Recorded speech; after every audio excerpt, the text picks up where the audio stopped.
He'd made bad choices. But now, when the real battle came, he wouldn't make those choices. He wouldn't make the same mistake twice. The book's pages began to flip backwards, towards the beginning.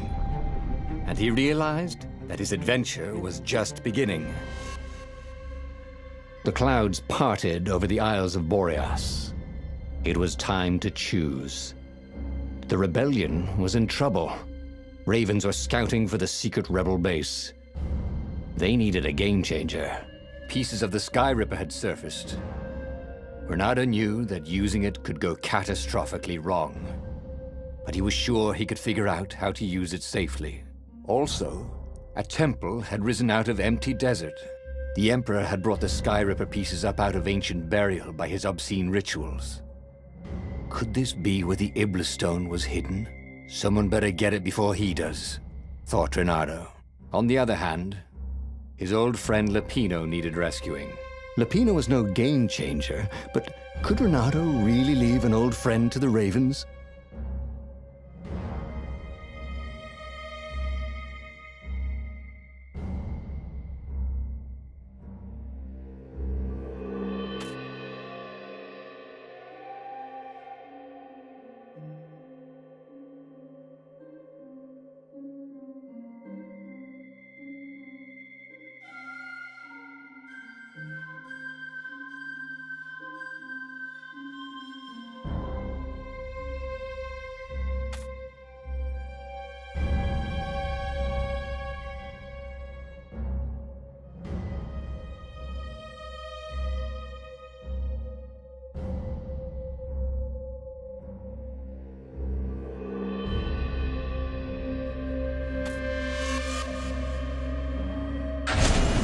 Every child knew about the Sky Ripper. The Transcendent Emperor had buried its pieces deep.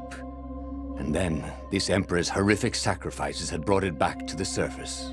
Renato wasn't exactly sure how to use the legendary weapon. But surely, there must be some way to do it without provoking another catastrophe. Had he, somehow, summoned the long-lost components of the legendary weapon out of the deep places of the Earth? It was more than Renato could fathom. But if he could find a legendary weapon, he would use it.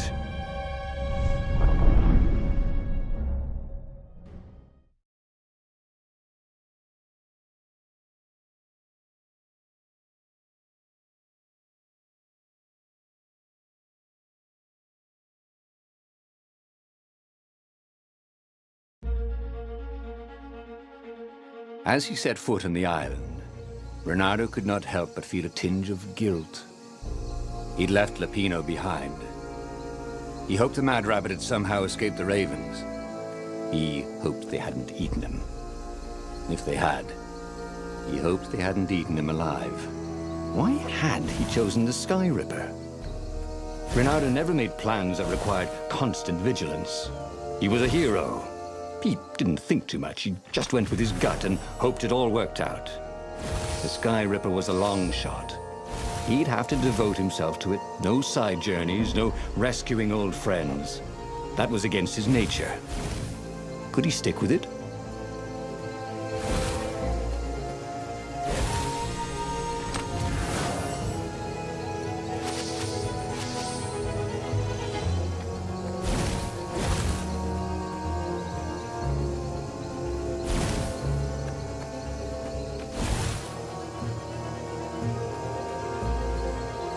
I'll just have a dash, thought Renato.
once met a pirate captain.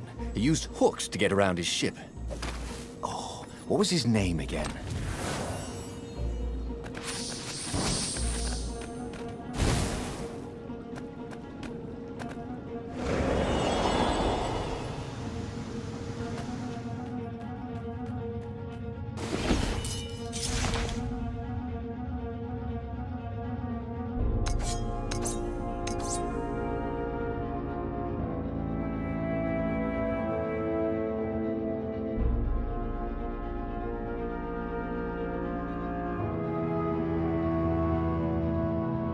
This sword from the frigid north was really useful for making popsicles and birdsicles.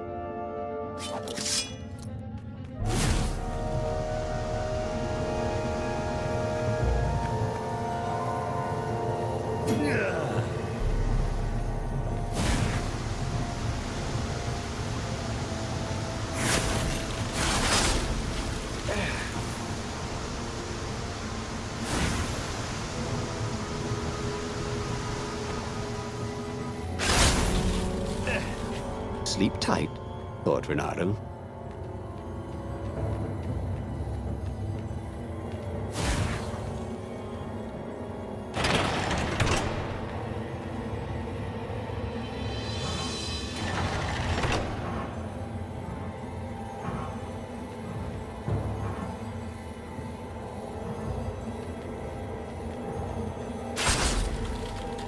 The people who had built this castle, did they even know what monstrous weapon lay hidden within their walls?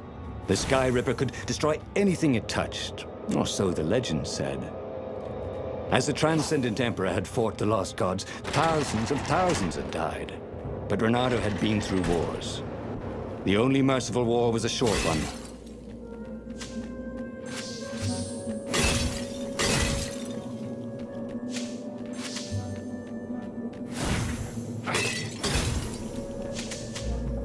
Renato felt like he was ready to learn new things.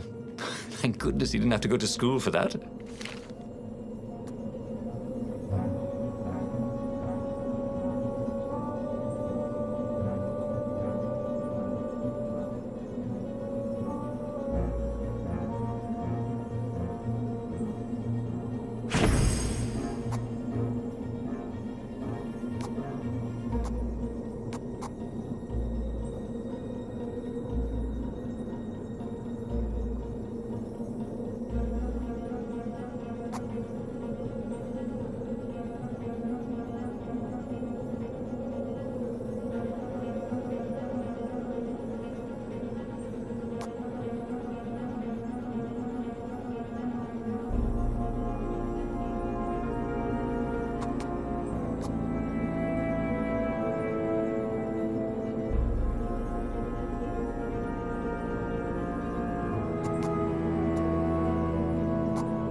Cool. Wish I could do that.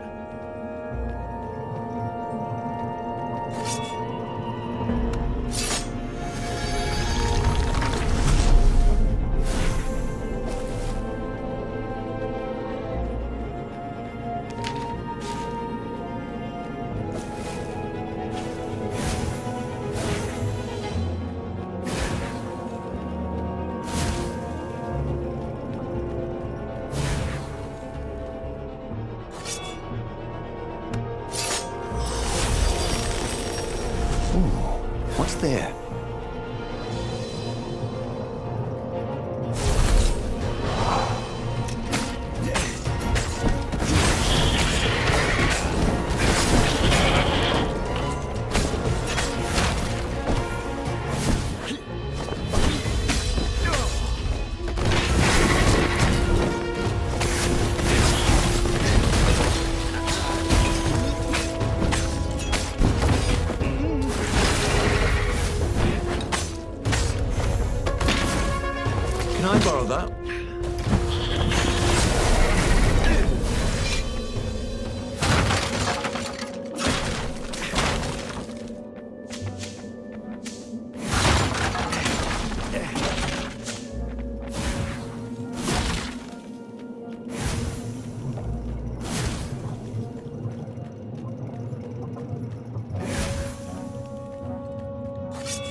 Fresh socks, thought Ronaldo. Please be fresh socks.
Ice walls only let you through if they knew you were cool.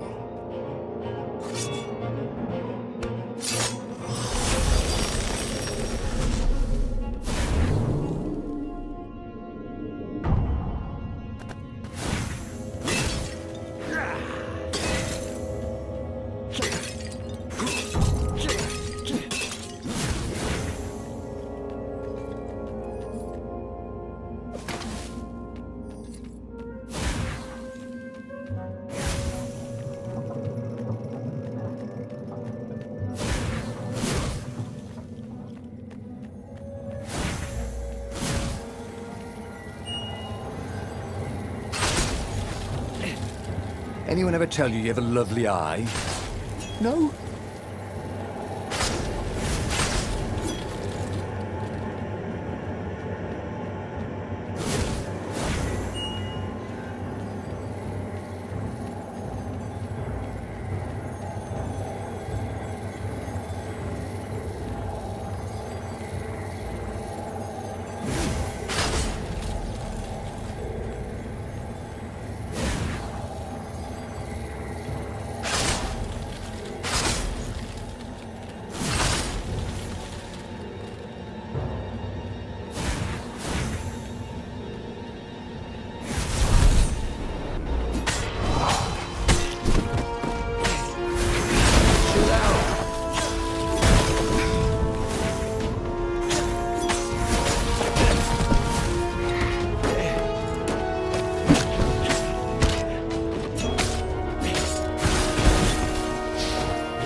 Puzzle.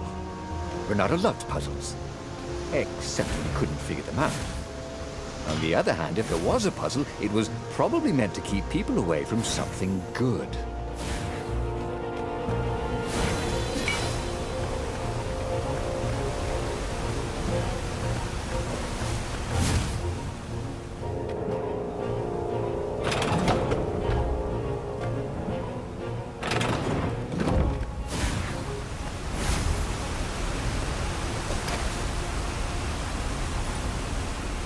Whee!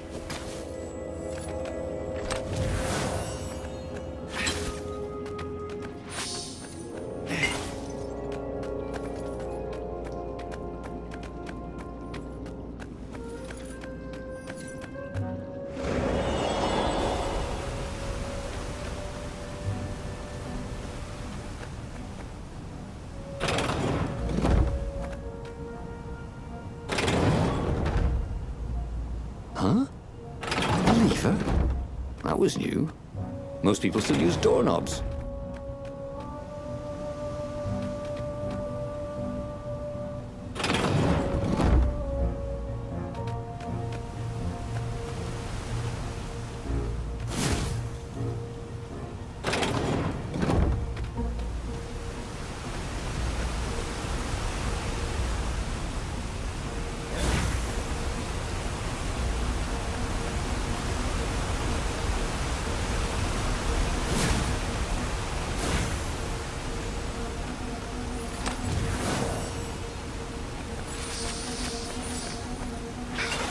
Sometimes, Renata really hated inanimate objects.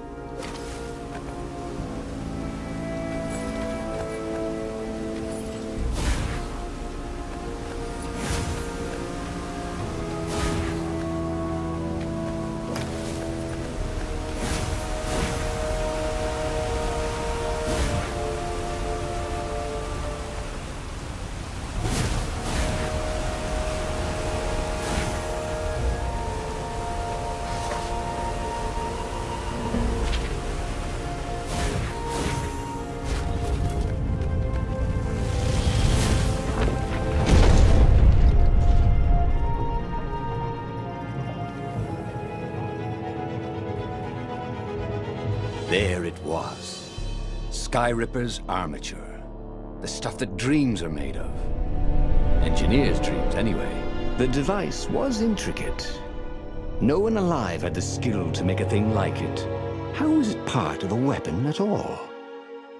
He'd have to ask a scientist. But first, he'd get the second piece. Skyripper had a heart. A core that had come to rest on the next island. Well, there was another island he could reach. Zenobia had just invaded it with her father's Raven battalions. She must be encamped there still. But fighting Zenobia now, that made no sense at all. He'd already sacrificed one friend to get this armature, was it? He didn't need to hurry to face her. She would find him.